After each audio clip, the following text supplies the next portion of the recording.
उठेगा।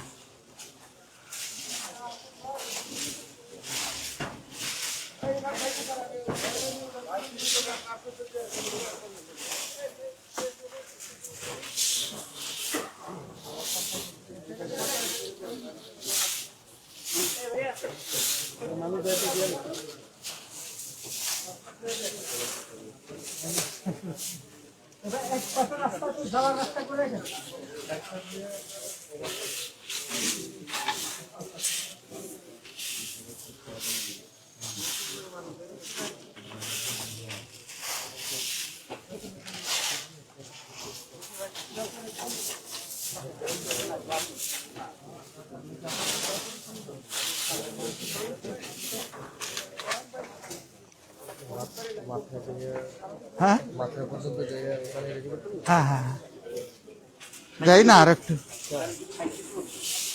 ডেইলি তো পারি না, একদিন নামলাম যখন কিছু করি।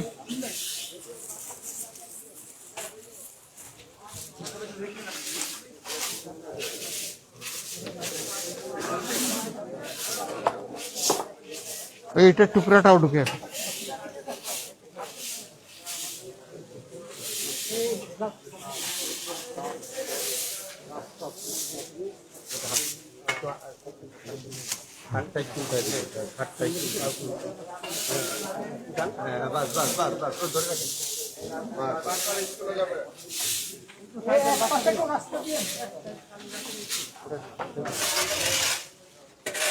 এখানে এখানে আস, দেখি দেখি একটু দেখি একটু দেখি।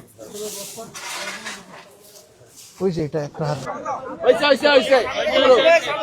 আসসালামু আলাইকুম সম্মানিত সাংবাদিক বন্ধুগণ এবং প্রিয় এলাকাবাসী,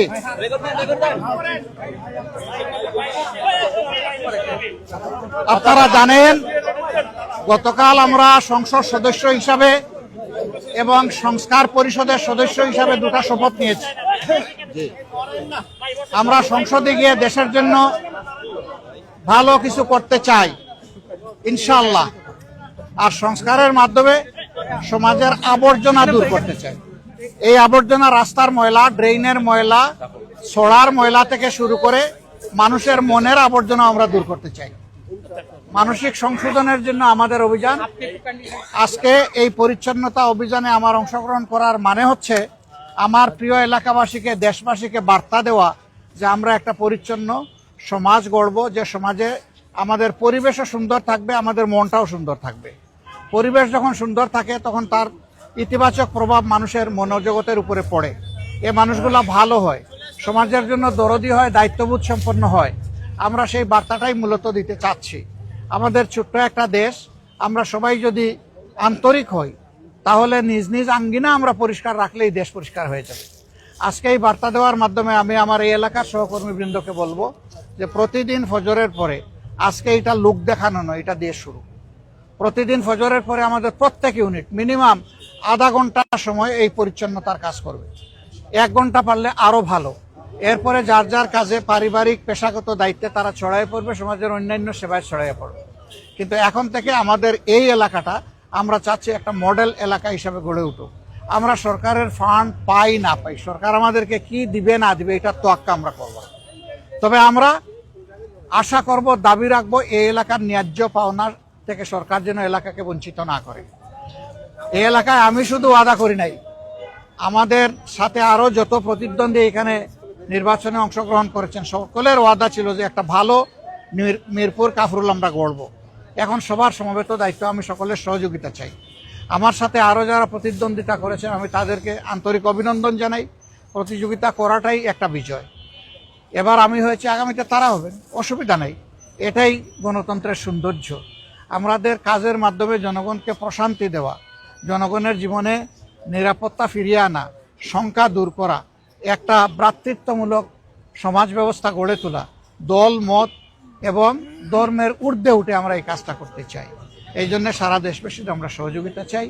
আমি শুধু মিরপুর না, আমার যত সহকর্মী সারা দেশে ছড়িয়ে আছেন তাদের কাছেও আমার একই বার্তা।